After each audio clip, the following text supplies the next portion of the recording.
Hello, everyone, and thanks again for attending the webinar. Hope everyone is healthy and keeping each other safe out there. I'm excited to have the opportunity to talk with you about the most recent trends in sustainable packaging and show you ways that you can utilize adhesives and tapes to reduce packaging and achieve your sustainability goals.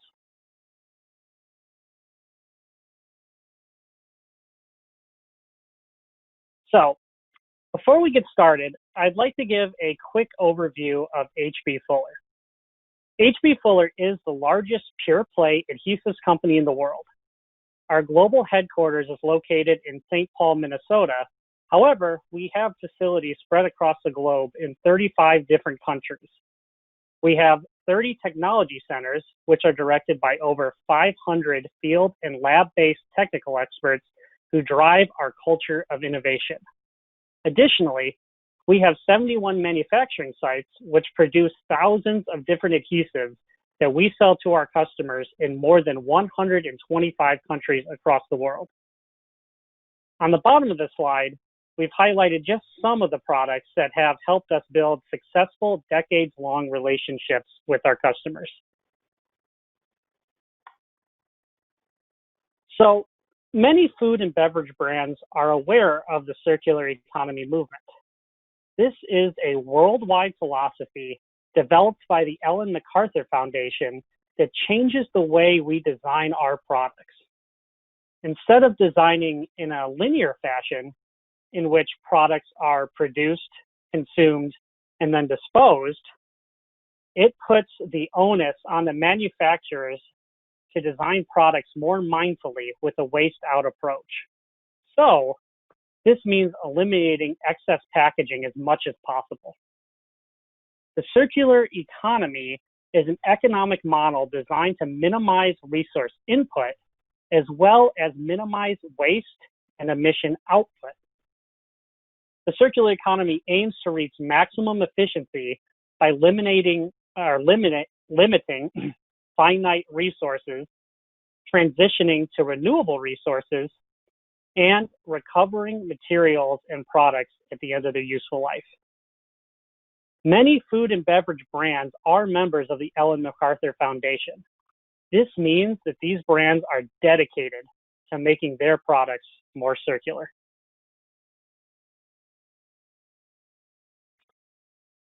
There is a huge opportunity to participate in the circular economy, especially in North America. In 2017 alone, the United States generated over 250 million tons of municipal waste, and over 50% of that waste was just sent straight to the landfill. And today, only about 9% of the economy is truly circular. The opportunity to profit from the conversion of the remaining 91% sits at an estimated $4.5 trillion by 2025. So, as you can see here, there is a lot of opportunity to use these materials in the United States more efficiently.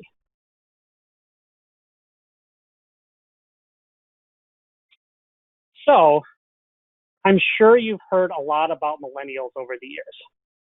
However, there is a new generation that's making a significant impact. Generation Z, defined as those born after 1998, command a $44 billion in buying power and represent 40% of all consumer spending. They comprise 32% of the world population, which makes them the largest cohort. And what we found is that 93% of those identified as Gen Z believe brands have an obligation to take a stand on environmental issues. So the time is now to be gaining the right people in your organization to begin implementing your plan to make your products more circular. Now, most companies understand they need to have sustainability goals and that they need to become more circular. They may use phrases like green friendly or earth friendly, but they don't always know where to focus.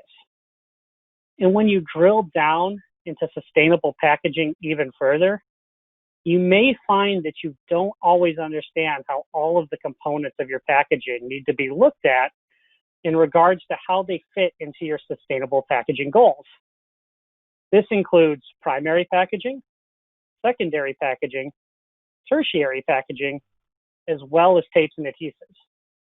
For example, something as simple as having too much ink on your outer packaging could invalidate your industrial composting claims. Small amounts matter in packaging components. While there are not many universal standards for sustainable packaging, there are several that can provide guidance. These include the ASTM D6868-19 for industrial composting, the Fiber Box Association for repulpability and recyclability testing, and the USA National Association for Print Ink Manufacturers.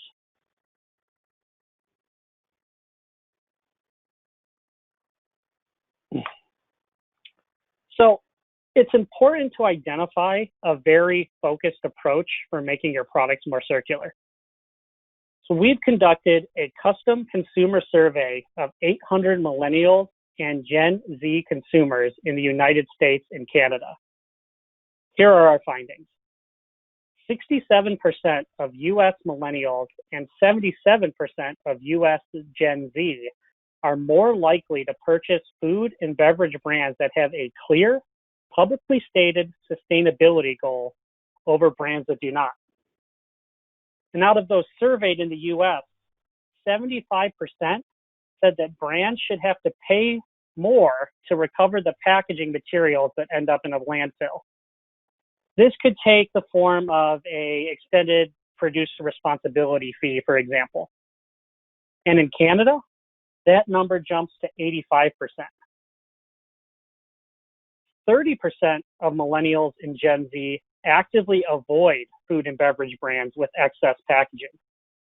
When we ask them to force rank the order of priority of sustainable packaging initiatives for food and beverage brands, you can see that 3 out of 4 ranked reducing excess packaging as their number 1 priority, and Gen Z in the US ranked it at number 2. This also reinforces what we've heard from a lot of our food and beverage brands as their main focus for 2020 and 2021, whereas compostable packaging is more of a 2025 to 2030 goal. You can see this is reflected in the chart where each group ranked that as number 4.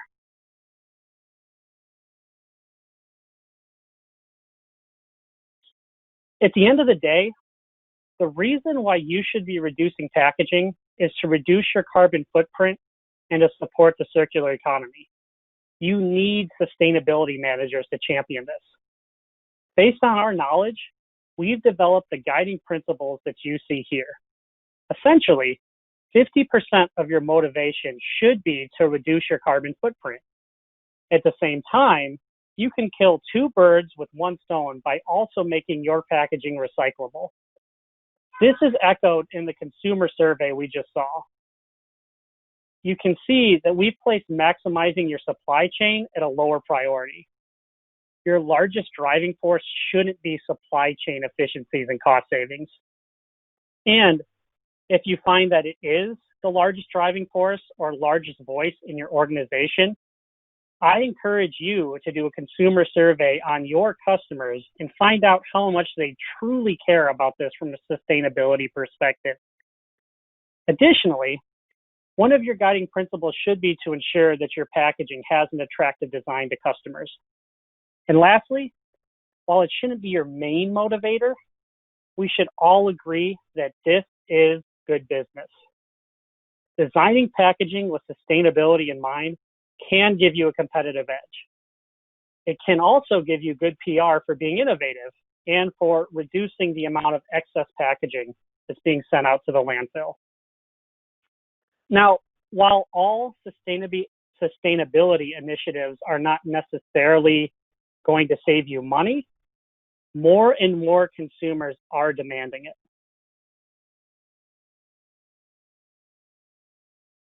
Now, I'm going to review several innovations that companies have employed to either reduce their excess packaging or make their products more sustainable.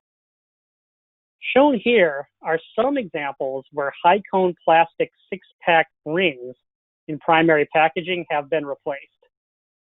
The top example showcases a paperboard design that utilizes adhesives to stabilize the packaging. Not only does the paperboard allow the package to be fully recyclable, it also provides a space for high-quality graphics and branding, all while showcasing the product itself. In the below example, a simple paperboard design is used to replace the plastic. The plastic that's used today to bundle soft drinks and beer often isn't recyclable, but these innovations enable the entire package to be recycled as well.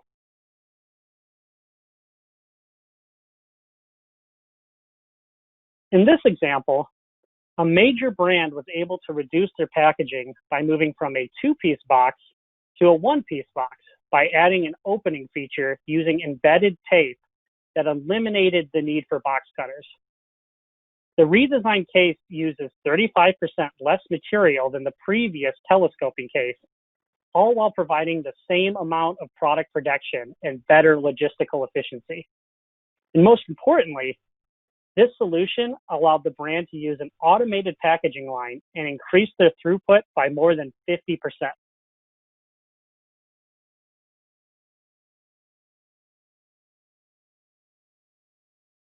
Tertiary packaging is not seen by the end consumer.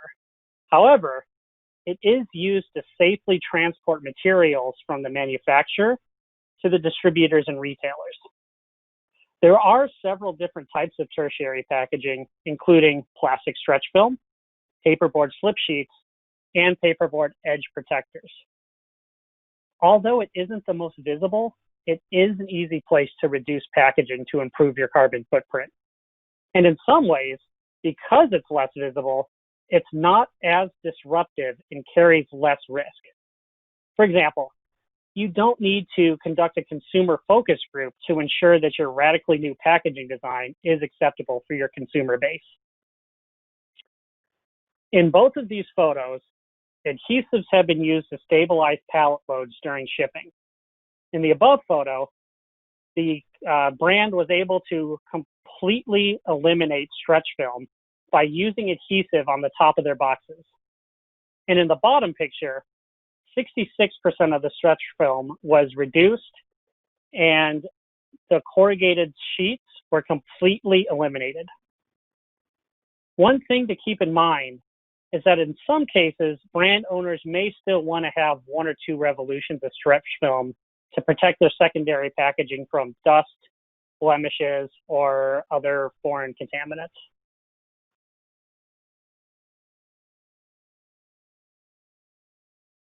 So now that we've given you a few real-world examples, you may be asking yourself, what's next? How can I make my own changes? Well, if you wanted to design a multi-pack, for example, there are several key parameters that must be considered. These include the machine environment, the adhesive properties, pack characteristics, and overall multi-pack design. Multi-pack design and board quality have major impacts on pack stability, security, and customer requirements. The adhesive type and application have a great influence on overall performance and the amount of adhesive transfer achieved.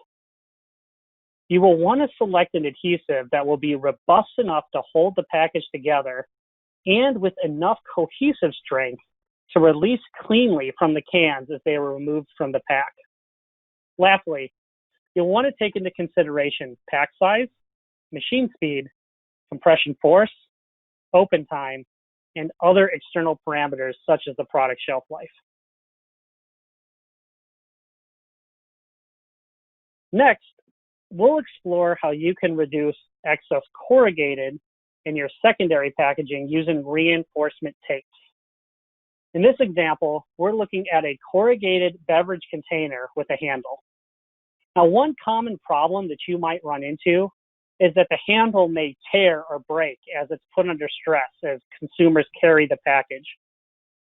Besides the weight of the package, additional challenges arise as it experiences different environments, including cold and wet conditions, which weaken the fiber even more. This failure could be devastating, as it could result in bottles breaking, or worse yet, injury to the consumer. Normally, you would prevent this by increasing the strength of the corrugated by adding additional fiber. However, if you're also trying to align with the circular economy principles, then you need to think of other ways to fix your packaging issues. Could you use an alternate material or liner type, for example? Or how about placing reinforcement only in the places that you truly need it? That's exactly what's been done here. A single strip of reinforcement tape has been applied to an identified weak point to add strength without increasing the amount of fiber. These tapes can be easily applied to any package at the corrugator at either the wet end or the dry end of the application.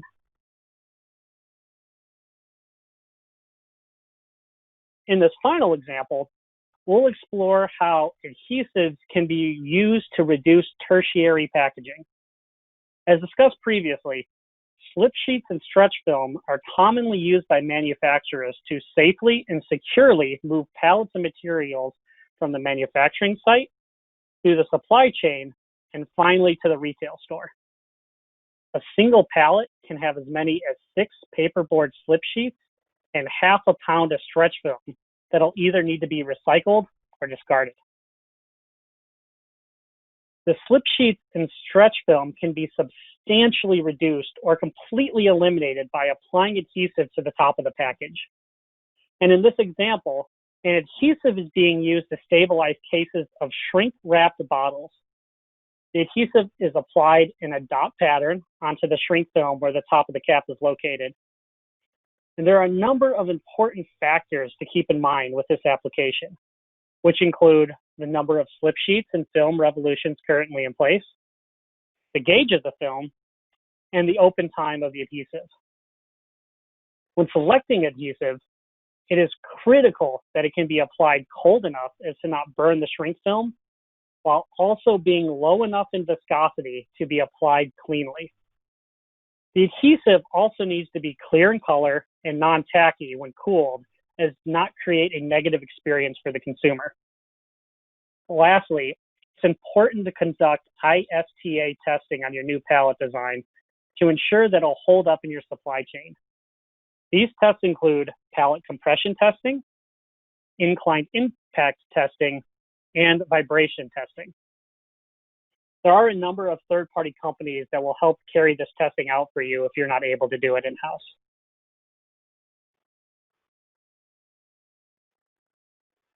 After making a packaging design change, there are several questions you'll want to ask yourself. Does the package still work as desired? For example, does it meet the requirements for toughness, barrier and shelf life, and processability on the converter's equipment? Does the packaging maintain its shelf appearance? And does it help with brand identity? Does it make it easier or harder for certain consumer groups, such as the elderly, to open?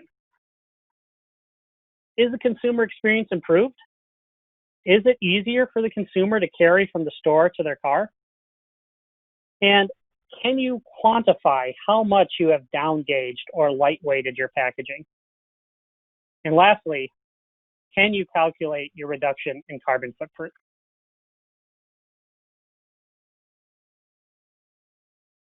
H.B. Fuller is your industry partner and adhesive supplier, and we can help you validate these important questions. Not only are we actively involved in the food and beverage industry, we have dedicated R&D and technical resources who have developed a series of products specifically designed for your application needs. As the largest pure-play adhesives company in the world, we employ the best and the brightest adhesive technical experts. Our expert engineers offer you on-demand technical service. These services help you receive fast substrate and equipment diagnostics to overcome business challenges and improve your operational efficiencies. An H.B. Fuller technical representative will discuss with you your specific requirements before any adhesive trial takes place, including your machine settings, performance criteria, and test methods. We also have a variety of adhesive and tape solutions to help you meet your sustainability goals.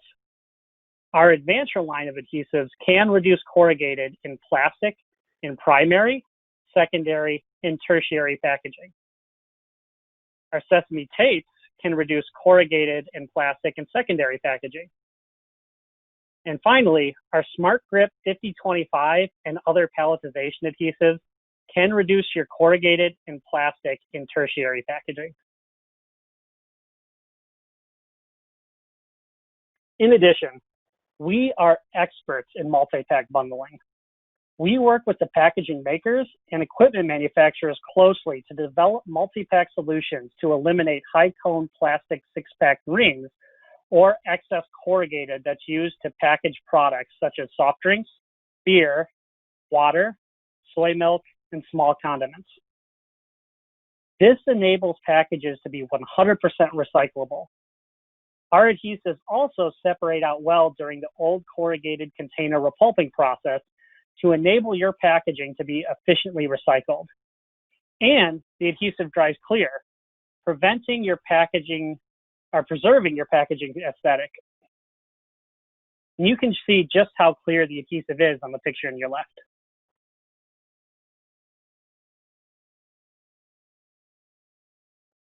So, as you can see here, H.B. Fuller offers a variety of equipment solutions to fit your needs. If you already have wet end tape dispensing equipment as your corrugator for our Sesame reinforcement tapes, you can also use that same equipment for Sesame opening tapes without needing any additional equipment. Or you may prefer to add opening and closing tapes on the dry end of the corrugator with our pressure sensitive tapes. We refer to this as a top of the board application. We also have intermittent tape application solutions because we know that you may not want to add these capabilities to your corrugator and prefer to do it in-house in your converting department. We know that speed, efficiency are critical when applying tape to your packaging, and that the dry end inline equipment for corrugators may not always be a good fit for you and your business. For these reasons, we've partnered with the Straub Design Company to apply both opening tear tapes or double-sided closing tapes intermittently.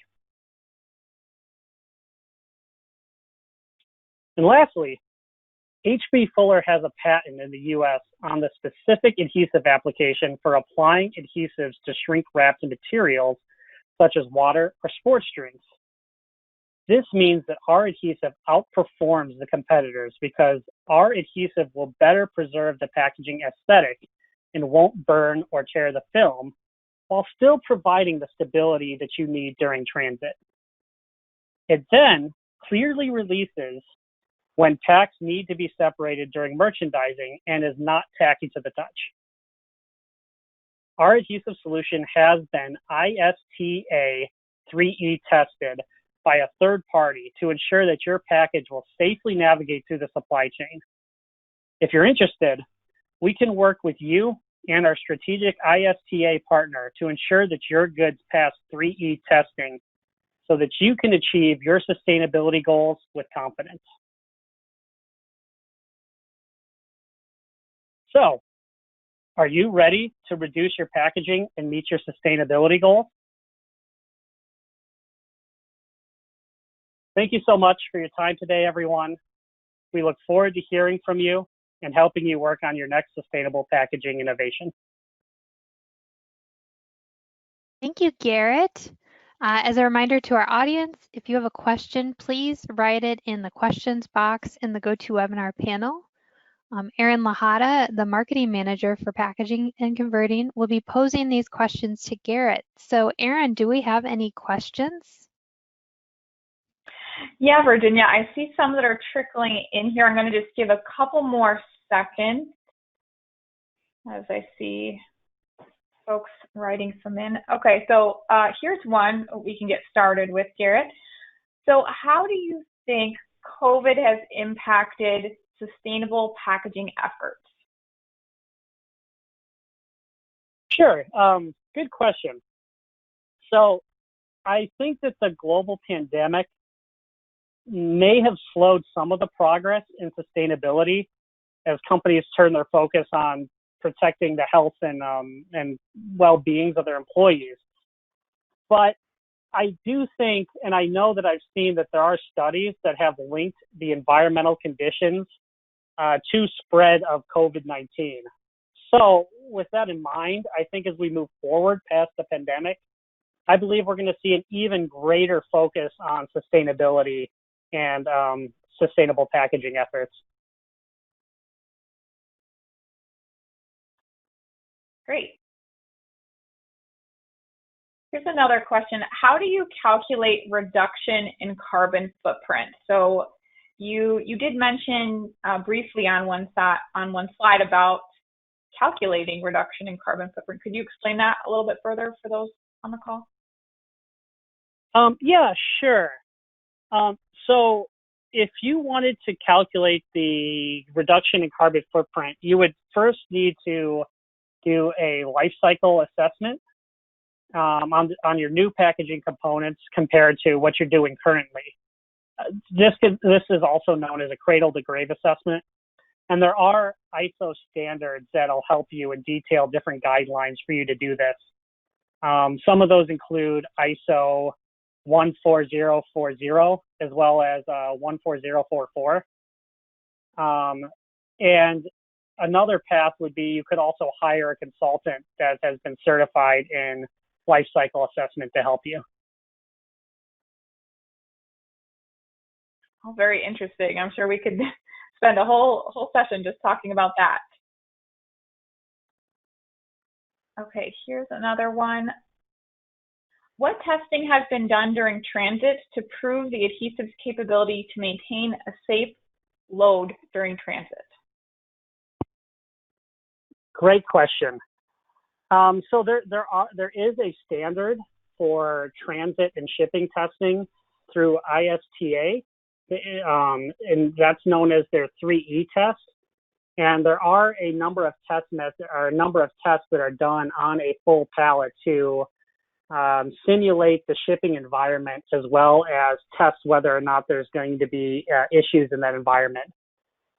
So there are companies that will help you out with conducting these testing, and they include things like a vertical impact test, where they'll put a force onto the side of a pallet, vibration testing to simulate riding into a truck, compression testing to simulate packing or stacking of pallets, as well as some environmental testing to test different environments that a pallet might see in transit. So you can send your pallet through one of these tests and get an official report done that'll show you how the pallet held up during these tests and give you confidence that if the pallet passes this 3E testing, that it will work for your transit conditions. And as I said previously, we do have a partner that we work with. So if this is a project that we're working on together, we would be happy to help connect you with our partner to help conduct that 3E testing.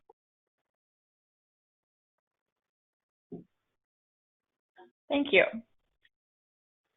Another question here is, do you think that adhesives will replace stretch film in the long run? Yeah, that's a good question. I do think that in the long run, we will see adhesives start to reduce the amount of stretch film and replace it in some cases. I do think there are some situations where they're not going to be completely eliminated. As we mentioned earlier, we have received feedback from some of our customer base that they still like to have some amount of stretch film on their pallet to protect their pallet from any foreign debris or dust or blemishes that might get into the product. So I think there's going to be some situations like that where we don't completely eliminate it, but I think there's a good possibility that a lot of companies will move towards either reducing or eliminating their stretch film with adhesives in order to be more environmentally conscious and friendly.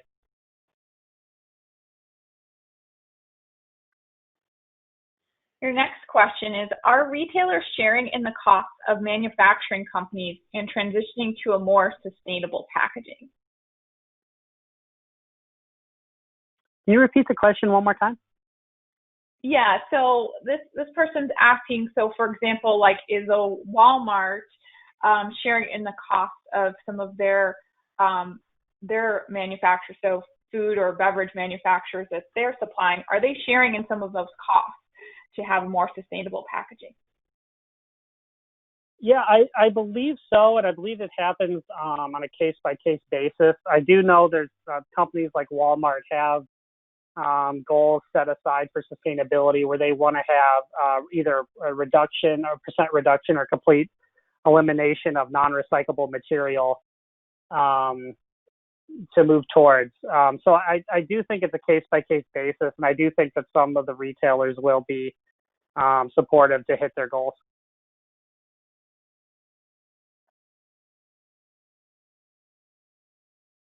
Okay. Another question we have here is, how does the adhesive for palletizing not burn the packaging? So I'm guessing they're referring to the shrink wrap. So how does it not burn the shrink wrap?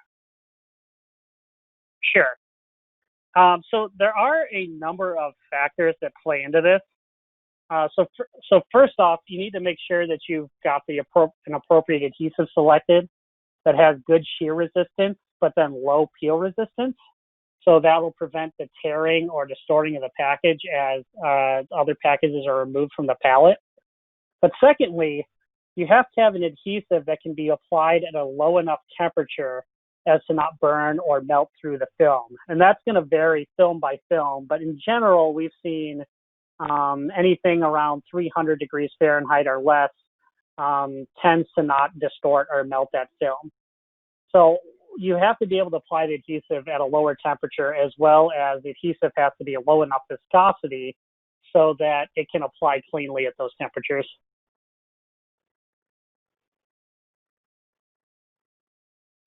Great. Your next question is, what's the end of life for adhesives and tapes? Do they get recycled or do they end up in a landfill?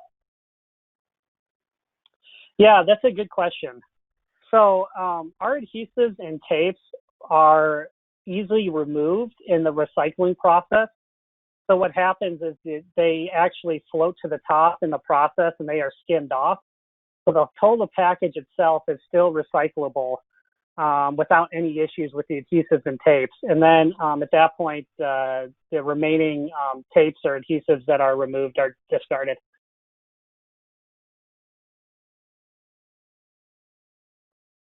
Thank you. I'm still looking here at some more questions. Here's one. What kind of savings do you expect to see from reducing packaging? So that's a pretty broad question. So could you just say, like, on average, what kind of savings would you see? Sure. Yeah, and it's a tough question because there's a large variety of different situations. But as an example, I can tell you that in terms of adhesive palletization, typically to implement that into your production line, you would have to make an equipment purchase of $20,000 to $30,000 to achieve the savings. However, what we've seen is by using palletization adhesives and reducing stretch film and slip sheets, that you can often easily pay back that initial capital in less than a year, and then start to reap the savings after that.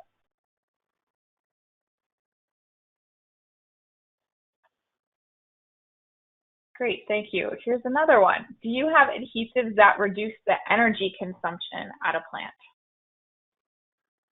Good question.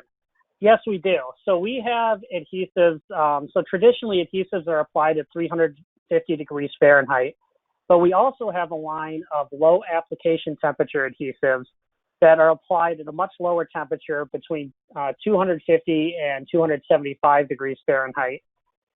So these, because they're applied lower, allow you to use less energy consumption to heat and maintain the heat of the adhesive, as well as decrease your overall carbon footprint. And on top of that, because it is lower in temperature, it's also a safer option than the 350-degree options.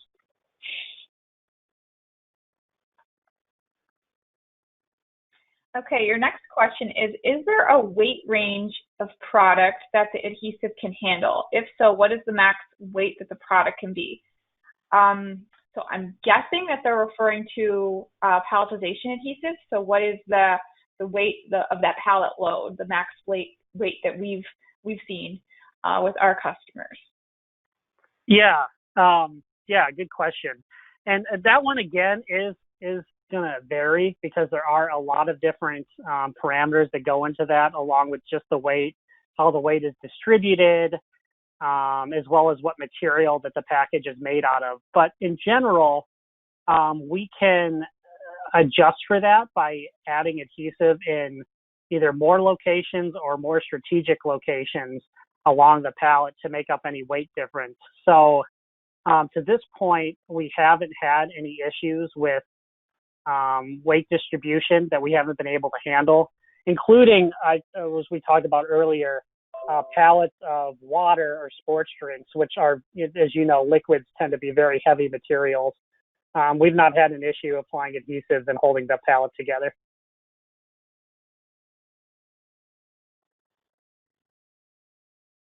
Okay, thank you. Let's see here. Sorry, still scrolling through. Do you have any adhesives that are approved for recycling? Yes, we do.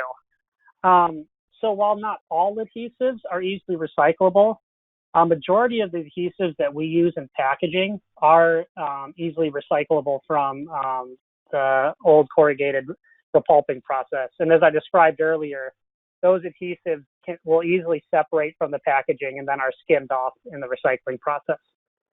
So our advanced line of adhesives would all fall under that category and be no problem in the recycling process. I'll also add that we have a product called Evolution 2043. It's a water-based product for labeling for PET bottles or glass bottles, and that is PET Cycle approved for bottle recyclability. So that's one particular product that has been verified and tested by external body to have that certification for PET Cycle. Yep. Yeah, that's a good point. Thanks, Erin. We have some more questions here, but I know we are out of time. So anyone who we have not responded to your questions, we have your questions here. We have your contact information. So we will be following up with you with your with responses to your questions. So I'll send it back to you, Virginia. Thank you. So thank you all so much for attending today's webinar. Again, look forward to the recording and the copy of the presentation within the next 48 hours in your inbox. And thank you so much and have a great day.